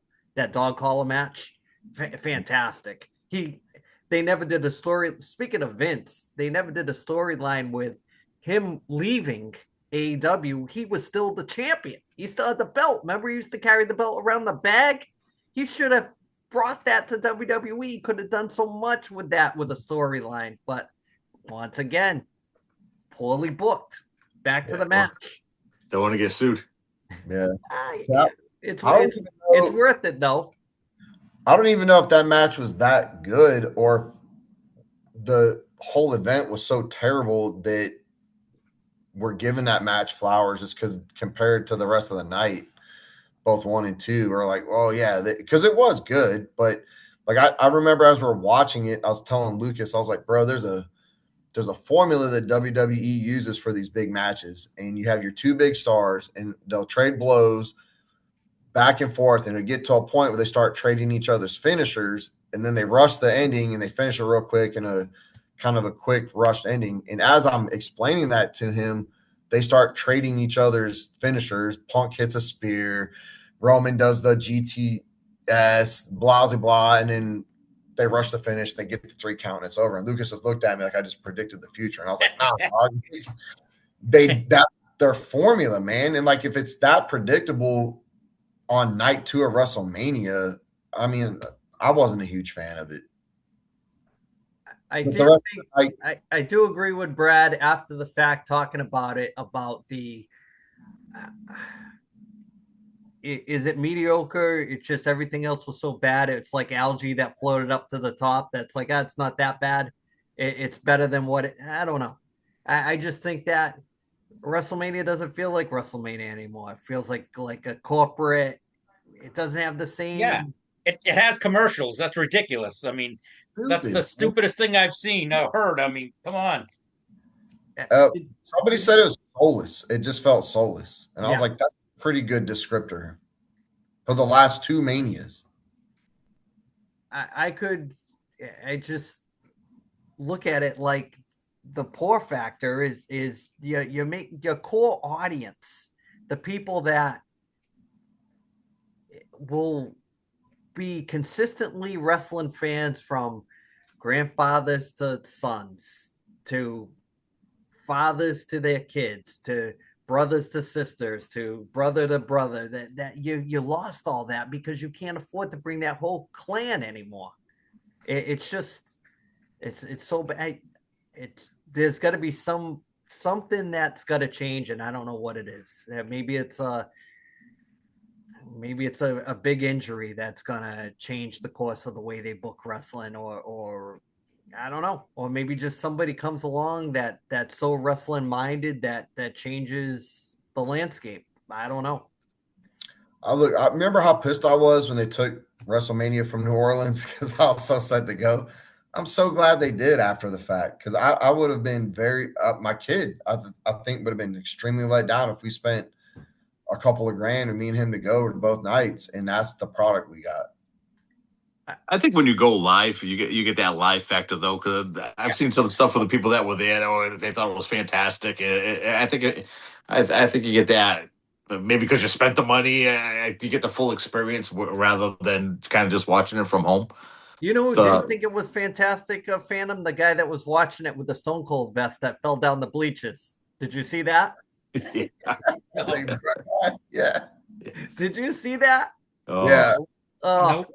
I don't know what that guy was watching, but it was like he fainted and fell like he barrel rolled like 3 or 4 rows down. And I'm like, how bad is your passion? That's really weird, bro. We went from people trying to climb in the cage to save Dusty Rhodes Yeah. to people fainting when it doesn't go your way. You got your wrestling belt over one shoulder, your Stone Cold leather vest on, and you hit the deck and you fall 3 or 4 rows down. Tom, if you haven't seen that, Yeah, I haven't seen it yet. you gotta go back and see it. And the worst part is he was way up in the nosebleeds. That's probably what happened. He lost oxygen being up that high. Bro, if I had spent the money and took Lucas and I would have got us. I looked for the best seats for the best price to give us the best time, So I would have spent a little bit for Mania. And I know live is different. It's more entertaining. But if I spent that money and 63% of my night and experience was commercials, I'd be a little fucking pissed off, bro. Like I don't go to NFL games and spend that money, and you expect you have the regular commercial breaks, right? But it's not 63% of the program. That's a lot, bro. That's a lot of sitting around. Mm-hmm. If you is it worth saying you went to one, even though you had like shitty seats that you were watching the monitor most of the night? Yeah, I want to go. I want to take Lucas, and I wanted to take him when he was still like hardcore into it, but he's him and some of his friends on the baseball team. I'm like, yo, you still watching wrestling? And they're like, oh no, it kind of fell off. Like they're losing their 10-year-old demographic. Them the ones that was pushing Cody Rhodes up and Jey Uso. They losing that demographic. They're losing us. What do you think of the factor is for that? And I'll probably wrap up this episode with thoughts on if you could give the WWE advice for next year's WrestleMania. Thomas, we'll start with you. What would you tell the WWE to do to improve next year's WrestleMania? If you're gonna do long-term booking, stick with it. Don't change shit up on the fly because it just throws everything into a tizzy. Like it's been 2 years now when The Rock threw the whole bloodline thing into a thing where it threw it into a blender basically. And now I don't know if they're starting to go back to it because you see what's happening with the Roman Reigns and the Usos and if they're starting the bloodline back up again or not. But it's just stick with something. All right, Bradford, you got the WWE's ear. What do you tell them to change for next year's WrestleMania? Lower ticket prices, man. I shouldn't have to break the bank to go. I think that's a big factor. I think get rid of all why do we have so many commercial breaks when you have freaking Slim Jim plastered on the damn tables when they pull them out from underneath the ring? There's ads all over the ring. They're on the ring post. They're on the ladders. You have ads on the tables. I'm surprised the kendo sticks don't have ads. You spray a fire extinguisher and it poofs out, the Ford logo. You know what I mean? Like, get rid of it, man. Like, there has to be an element where you're watching it and it doesn't feel so corporate. And I think the ads and the commercial breaks and all of that plastered all over everything is ruining it, man. Like, Dragon Lee spent a small fortune on his little wing garb for his costume. Nobody even saw that shit because they went to commercial. So they take it back to old school, man. Put somebody else, like, be TKO, be corporate, but be like, hey, AAA or Triple H, sorry, you're the guy. We're stepping back. You run the shit. You know wrestling. You know how to book it, and let the wrestlers do what they do, man. Because right now, I'm not even excited for anything WWE right now. You're supposed to be super hyped the night after WrestleMania, and I'm not. We're not even hyped, and it was already a week away. A week Yeah, past. yeah, not, man. And like, what, on SmackDown or Raw one, Jacob Fatu's already calling out Roman for Backlash, and I'm like, when the fuck is Backlash? Are we already talking about Backlash just the night after Mania? We're not even going to build this shit up. It's just going to right there, right now. We're the night after. We're there. Like, come on, man. Anyway, Phantom, thought the answer after gosh. probably being a wrestling fan for 3/4 of your life. Jeez.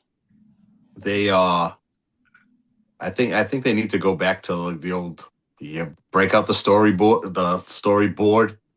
Yep. And essentially, you don't have to do it for your whole card. You do it for your top guys. I think a part of it is you're not getting that good mix of young and old because they're not really intertwining them in through each other. It's like you've got this older main event crowd, and you're just taking turns with them fighting amongst each other. That's a good point. You're not really working in the younger guys into the mix. You don't even have to. You don't have to put them over, but I like how they used to. You got to make those secondary belts matter. Right now, those belts don't matter, and it's if you don't have a solid mid card belt, then you can't really build up your middle younger guys. Those are the guys that like you throw an intercontinental belt on. It was like it used to be like you were the number one contender.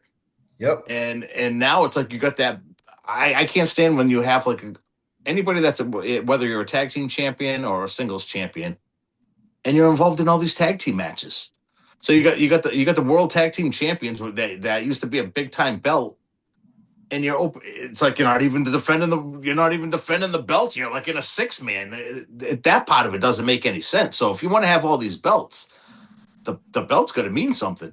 Yep. Because putting the belts on these younger guys, then you could have them almost fighting amongst themselves. Like you separate your card from like the beginning, and then like you got your main event part, and you got your young guys, and you see who emerges their way to the top. There's like no pecking order. It's just like they're just throwing stuff together, and you got a guy like let the people dictate who's.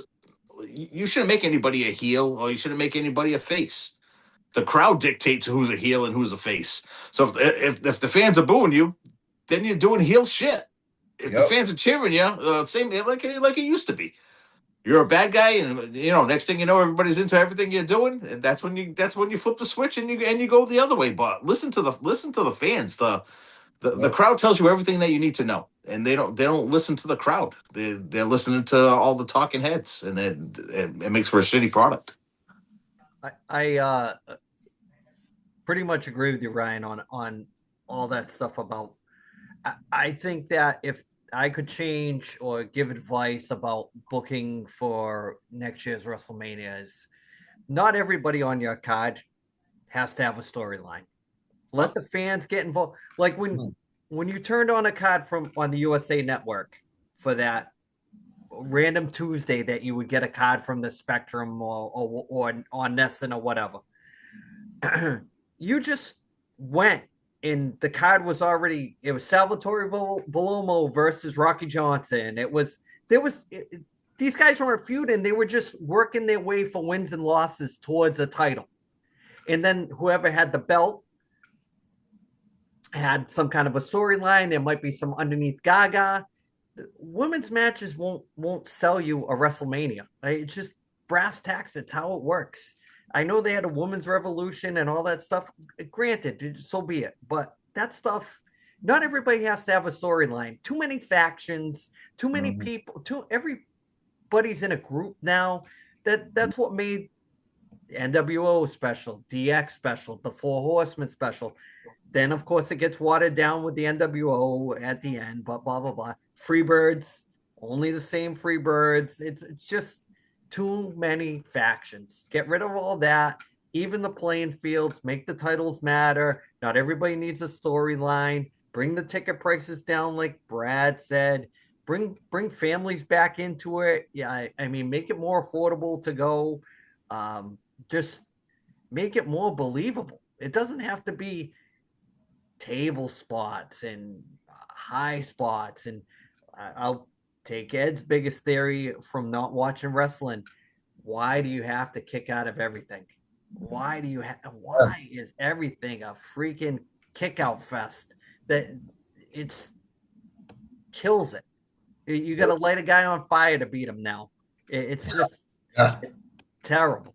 The state of wrestling is probably the poorest it's ever been, and they did it to himself in many different ways.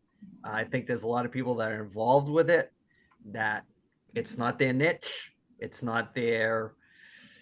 They think they understand it. They don't. I mean, I don't know how else to put it from somebody that's been a lifer. But you're losing me. This is the first WrestleMania probably in all the time I've been watching wrestling that I haven't watched live, some way, shape, or form. And there's a reason for that. But also, you shouldn't need 4 subscriptions to watch the damn product to even know what the storylines are. Well, I think wrestling should be on regular TV so everybody can watch it. It should be on accessible TV channels. We shouldn't have to be jailbreaking Fire Sticks and getting VPNs to watch this shit, man. Or listening to it in Spanish. Or listening to it in the Spanish broadcast, bro. Like, we shouldn't have to do that, man. Yeah. It's ridiculous. It actually was a much better product even 2 years ago when I could just put it on Peacock.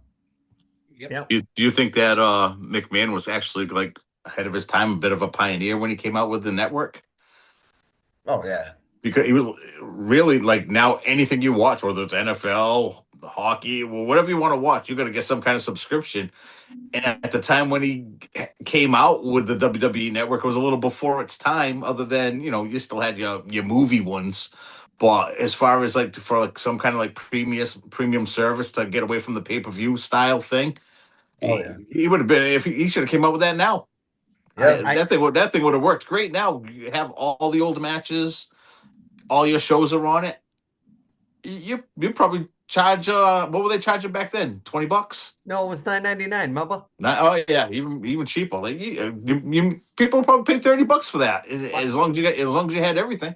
I think one of my biggest gripes as a wrestling fan is you bought out all these territories and you bought them for the tape library, but you don't release none of it to the fans. Yeah. You have the whole territory library, and there's a niche of people that have never seen that shit, or people that want to go back and watch it maybe in chronological order and watch storylines play out. If you're that kind of historian or whatever, release that shit. Put it all out. You gotta just drop it. You'll get the views off the streaming, off of YouTube. They dropped those Omni. I said it a couple podcasts back. They've been dropping those Omni shows. I've been watching that shit because it's interesting to me, because this is all stuff that they've been holding on to for years that I've never seen. So to see stuff that's new to me, historically wise, I want to see it. So if you got it, WWE, put that shit out so I can watch more of that stuff. How about this? If you got it and you don't want to share it, watch it yourself and pillage the shit out of it because you guys can't come up with no good storylines. You could copy it week for week, straight right in a row, and nobody would even know that you were copying it. The thing that's fun, Sit down and watch the old shit and take notes if they're going to be booking it because they need a new perspective of how the shit works, man. yeah, one of those things I like about MJF is he was on the Chris Van Velde podcast and he was talking about that's all he watches is old stuff. He was talking about how he was watching stuff with Gino Hernandez in World Class. He's going through a World Class phase. Hello, more young wrestlers go back to that. Teach the technique. You don't have to fall through 3 tables to get over with the crowd. Just get cheap heat. They do it with everything else.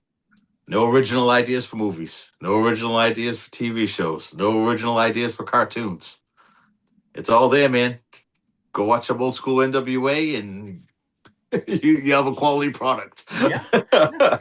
There's people that have never seen that shit. Foreign object in the boot. Go back to that. Even if you've seen it, you ain't going to remember that you saw it. Nope. Just like that, not to go along with this, but that El Grand Americano, the gimmick under the mask, people have been doing that shit forever. Yellow Dog, Sweet Ebony Diamond, JYD under a mask. You know who it is. That's the Hulk Hogan did it with the Mr. America. You know who it is. That's the fun part of it. It's going, you know who this is. Instead of having those shitty matches on to open up the shows for Mania, why don't they have those 2 guys fighting each other for the mask? Right. They did at AAA. Who cares about that? It doesn't even matter. That thing doesn't even exist. They aired it on YouTube for free. You know what the worst part is? I heard all the Mexicans are stealing it and have to listen to it in English. I think we should close on that one there, fandom. That's the best. So if you don't watch one in Spanish one time, man, you're missing out. Only one of those matches I wanted to watch in Spanish was the ladder match. Yeah. You can't even make it through one of those old Japanese tapes where all those good matches with the Americans are in Japanese. So all kinds of stuff you don't understand. If I want to listen to Spanish, I'll work some OT at work. Yeah.